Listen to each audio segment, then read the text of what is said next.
The NBA playoffs are heating up, and the intensity is reaching a boiling point. Boston Celtics head coach Joe Mazzulla is shifting gears ahead of Game 3 as he moves past the shooting struggles from their latest outing to demand tighter execution on the details he knows they can control.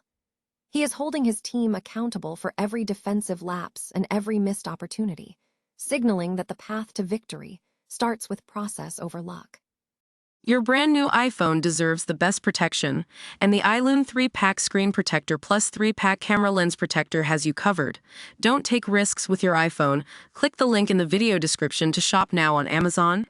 As we look toward the next challenge, we are also celebrating the storied legacy of the franchise by marking a legendary day in Boston Celtics history. It was on this very date that the iconic Kevin Garnett was honored as the Defensive Player of the Year, reminding us all of the grit and hustle that built the foundation of this historic organization.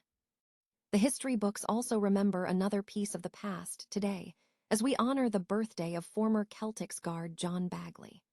From his college days at Boston College to his time donning the green and white, his journey serves as a nostalgic look back at the players who have contributed to the rich tapestry of the team throughout the decades. Finally, all eyes are on Jaylen Brown as he reaches a massive milestone, officially recording double-digit scoring in 100 consecutive games. Despite the tough loss to the Philadelphia 76ers, Brown remains the consistent heartbeat of this championship-hopeful squad. If you want to keep up with every update as this series unfolds, make sure to hit that like button, subscribe to the channel, and ring the bell for notifications so you never miss a beat. Ever wonder if a coach's post-game press conference is just noise, or if it's a direct window into his strategy? Last year, when the Celtics faced a brutal shooting slump, head coach Joe Mazzulla gave us the blunt, viral answer: "Just make 'em." It was sarcastic, it was dismissive, and it defined a narrative that the game is just a make-or-miss league. But fast forward to this year's playoff run against the Sixers, and we're seeing a completely different Mazzulla. After a rough Game 2 where Boston's shots just weren't falling, he swapped the sarcasm for something much more surgical. Instead of blaming the rims or the luck of the draw, he's diving deep into the microscopic failures, the missed defensive boards, the sloppy end-of-quarter transitions, and those crucial tendency errors that don't show up on a highlight reel but destroy you on the scoreboard. It's a fascinating pivot. He's essentially telling his locker room that while you can't control if a shot goes in, you absolutely can control the discipline required to prevent the opponent from getting easy looks. By breaking down specific plays, like letting a rebound slip away or overhelping off the wrong corner, Mazzulla is shifting the burden of proof from shooting variance to situational awareness. It's the kind of coaching that separates a team that relies on talent from a team that relies on execution. Can the Celtics clean up these margins before Game 3, or will those small lapses continue to haunt them? If you enjoyed this breakdown, hit that subscribe button and let me know in the comments. Do you think Mazzulla's focus on the little things is enough to turn the series around, or is he overthinking it? Let's keep the conversation going. Ever wonder what defines the DNA of a championship culture? Today, we are peeling back the layers of Celtics history to look at two very different sides of the game: the grit of a journeyman and the dominance of a legend. First, let's travel back to 1960, the day John Bagley was born. A local product who lit it up at Boston College, Bagley eventually found his way to the Celtics in 1989. While his 3-year tenure in Boston was unfortunately marred by a tough knee injury that kept him sidelined for the entire 1990-91 campaign, his journey through Cleveland, New Jersey, and finally Atlanta serves as a classic reminder that the NBA is a grind where longevity is just as impressive as the highlight reels. But speaking of highlights, let's fast forward to a date that feels like pure nostalgia for every Boston fan: the moment Kevin Garnett solidified his status as a defensive juggernaut. It was on this day during the 2008 playoff run that the Big Ticket was officially crowned the Defensive Player of the Year.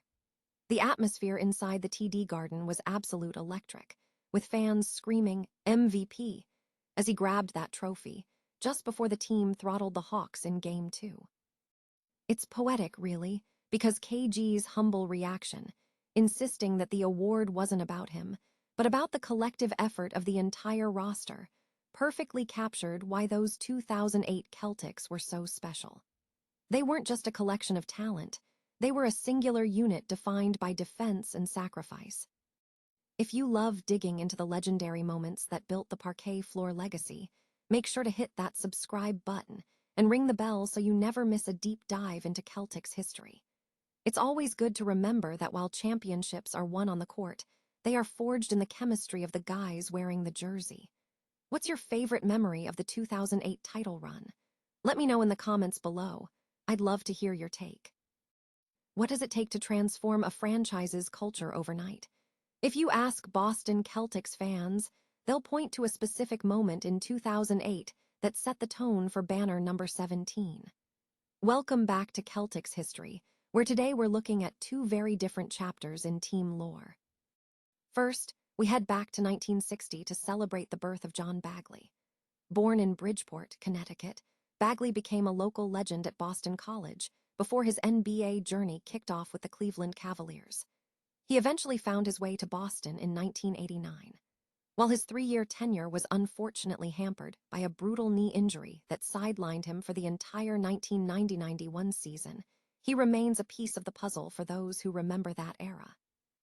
After a brief stint with the Hawks, Bagley closed the book on a solid career, but he'll always be remembered as a true grinder of the game.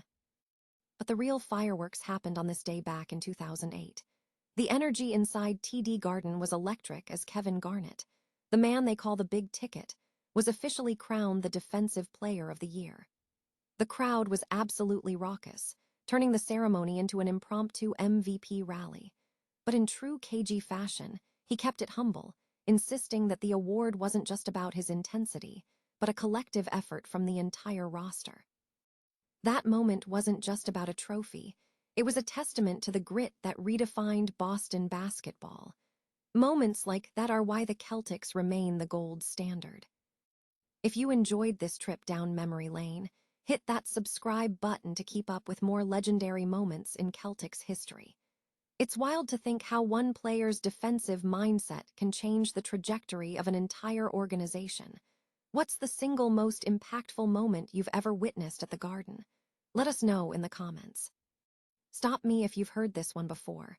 The Boston Celtics walk into the playoffs looking like absolute world beaters, only to run into a buzzsaw of pure chaos. After turning Game 1 against the Sixers into a total clinic, making Philly look more like a JV squad than a professional team, the energy shifted dramatically in Game 2. And let's be real, you have to credit the kid. Rookie VJ Edgecombe pulled off a performance we haven't seen since Tim Duncan in 1998, dropping 30 points and grabbing 10 boards. You can call it an anomaly, but in the playoffs, anomalies are exactly what get you sent home early. Despite the 111-97 loss, there was one major headline coming out of the locker room: Jaylen Brown.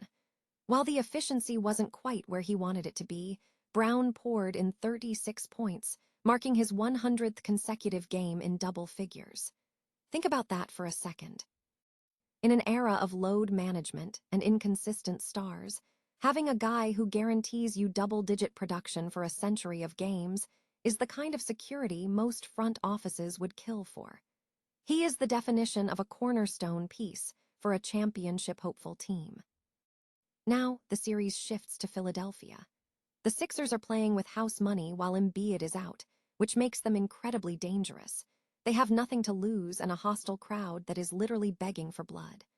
The pressure is squarely on the shoulders of Brown and Jason Tatum to remind everyone why they're the premier duo in the Eastern Conference. They've been to the finals, they've held the trophy, and they know what it takes to grind out a win in hostile territory. Boston is walking into a hornet's nest this Friday, and the Philly crowd is going to be deafening. Will the Celtics reclaim their dominance, or are we witnessing the beginning of a true playoff heartbreak? Hit that subscribe button and let me know your prediction for Game 3 in the comments below. Can the Celtics handle the heat, or is this series just getting started?